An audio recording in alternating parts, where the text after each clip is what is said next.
To understand why effort scoring is effective at reinforcing student learning behavior, let's briefly review the antecedent behavior consequence, or ABC model, from the book Performance Management by Aubrey and James Daniels. The ABC model is used to demonstrate that behaviors change in two ways: by what comes before behavior, antecedents, and by what follows behavior, consequences. In this model, the consequence or effects of behavior are represented by three letters. The consequence of behavior can either be positive or negative. The consequence can occur immediately after the behavior or in the future. And the consequence can be likely certain to occur or likely uncertain. Notice that the most powerful reinforcement of behavior occurs when the consequence is either positive, immediate, and certain, or negative, immediate, and certain. In terms of maintaining or changing behavior, the authors write, "The closest thing we have to a behavioral law is that behavior is a function of its consequences."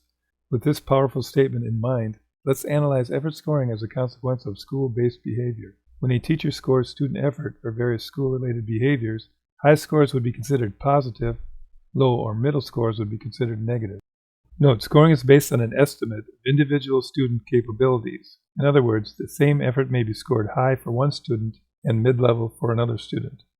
Final effort scoring should always occur near the end, at the end, or just after the time allotted for a school behavior. Students should earn their effort score by applying effort first and receiving their effort score at the end of the school-related behavior. When effort scoring is done consistently, students learn to expect it, and therefore the effort scoring is categorized as certain to occur. Notice in the graph, if students feel effort scoring is uncertain, the reinforcing power drops considerably. When done consistently as a consequence of school-based behavior, effort scoring will have the highest reinforcing power. The reinforcing power of academic assessments for a given learning activity are represented by these two bars. The reinforcement power is lower primarily because the academic assessment will occur days or weeks after the learning activity. Secondly, students may question whether or not the objectives of the learning activity will be assessed. And thirdly, students may believe that they will have other opportunities to obtain the targeted knowledge or skill. Note, this is not an either-or proposition.